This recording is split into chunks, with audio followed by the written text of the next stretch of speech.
Hello အားလုံးပဲမင်္ဂလာပါကျွန်တော်တို့တွေ့ရလဲကြပြီကျွန်တော်ဒီနေ့ပြောပြပေးခြင်းနဲ့ sharing လုပ်ပေးခြင်းတဲ့အကြောင်းအရာကတော့ရေမွေးသုံးတဲ့တချို့ user တွေတချို့ beginner တွေမလုပ်တဲ့အချက်၄ချက်အကြောင်းကျွန်တော်ဒီနေ့ပြောပြပေးသွားမှာဖြစ်ပါတယ်နံပါတ်1ကတော့ကျွန်တော်တို့ရေတော်တော်များများ beginner တွေတော်တော်များများတချို့စသုံးတဲ့လူတွေမှားတတ်တာရေမွေးကိုဒီလိုမျိုးကြီးလက်ကောက်ဝတ်ကြီးမှာဖြန်းပြီးတော့ဘာလုပ်ချလဲဆိုတော့တော်တော်များများကျွန်တော်တွေ့ဒီလိုကြီးပုတ်ချပလိုက်တာအဲ့ဒါမှားပါတယ်ဘာလို့လဲဆိုတော့ရေမွေးတွေကဒီလိုအပူပုတ်တိုက်မှုကြောင့်ဖြစ်လာတဲ့အခါမှာကျွန်တော်တို့ရေမွေးတွေကနေပထမဆုံးရရှိနိုင်တဲ့အနံ့ရဲ့ molecule တွေကပြတ်သွားပြီးတော့ကျွန်တော်တို့ဒီရေမွေးသူ့ origin နဲ့အနံ့ကနေပြောင်းသွားတဲ့ပုံစံမျိုးကြီးဖြစ်တတ်ပါတယ်အဲ့တော့ကျွန်တော်တို့အဲ့လိုမျိုးစွတ်တယ်ဆိုရင်အနံ့ဆန်းကျင်တယ်ဆိုရင်ကျွန်တော်တို့ရေမွေးကိုလက်ကောက်ဝတ်မှာဖြန်းမယ်ပြီးရင်ကျွန်တော်တို့စက္ကန့်30ဒါမှမဟုတ်10မိနစ်လောက်ခဏ6အောင်စောင့်ပြီးတော့မှတောင်းနှုတ်ကိုရှူကြည့်တာအဲ့ဒါ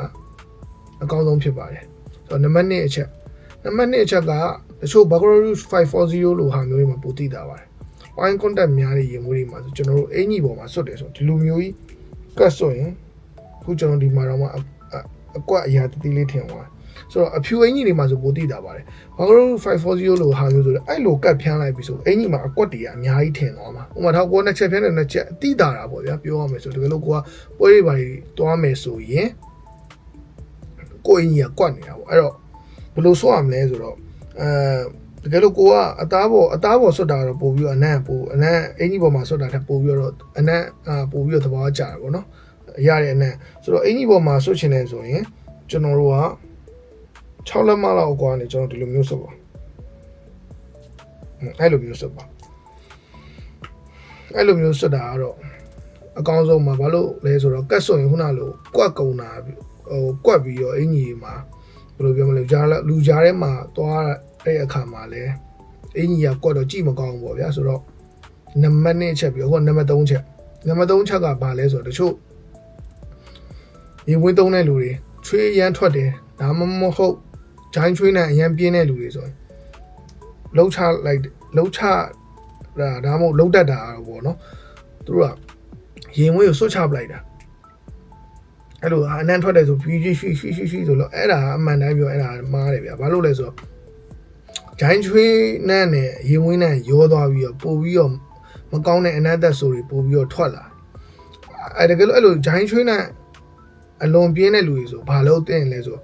deodorant လိုဟာမျိုးတွေကျွန်တော်တို့ပြီးရင်ကျွန်တော်တို့ roll on လိုဟာမျိုးတွေကိုရေမွေးစသုံးတာတော့ပိုကောင်းပါတယ်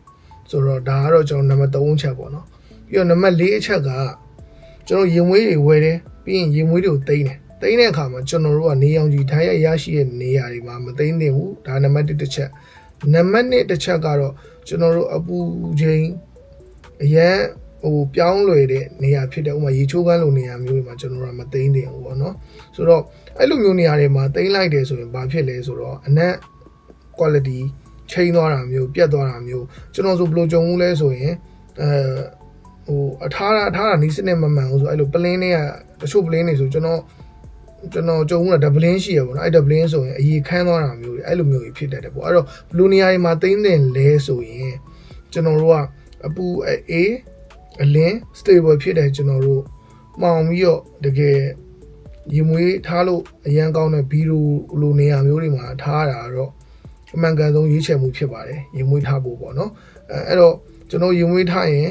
အလင်းရောက်ထားရရှိတဲ့နေရာအပူအေးချင်းချင်းအရန်ဖြစ်တဲ့ရေချိုးကမ်းလိုနေရာမျိုးမှာမထားဘဲနဲ့ကျွန်တော်တို့အပူအေးအလင်းရရှိမှု stable ဖြစ်တဲ့ကျွန်တော်ဗီဒီယိုထဲမှာထားဒါကတော့အကောင်းဆုံးရွေးချယ်မှုပါခင်ဗျအဲ့တော့ဒါတော့ကျွန်တော်ခုပြောပြပြီးတော့ကျွန်တော်တို့မလုပ်တဲ့အချက်၄ချက်ဖြစ်ပါတယ်ဆိုတော့ကျွန်တော်နောက်ဗီဒီယိုတွေမှာကြတော့ကျွန်တော်တို့လုပ်တဲ့အချက်ဒီအကြောင်းကျွန်တော်တို့ဆက်ပြီး sharing လုပ်ပေးသွားမှာဖြစ်ပါတယ်ဆိုတော့ကျေးဇူးကြည့်ရှုပေးတဲ့အတွက်ကျေးဇူးအများကြီးတင်ပါတယ် Have a nice day and have a good sun for all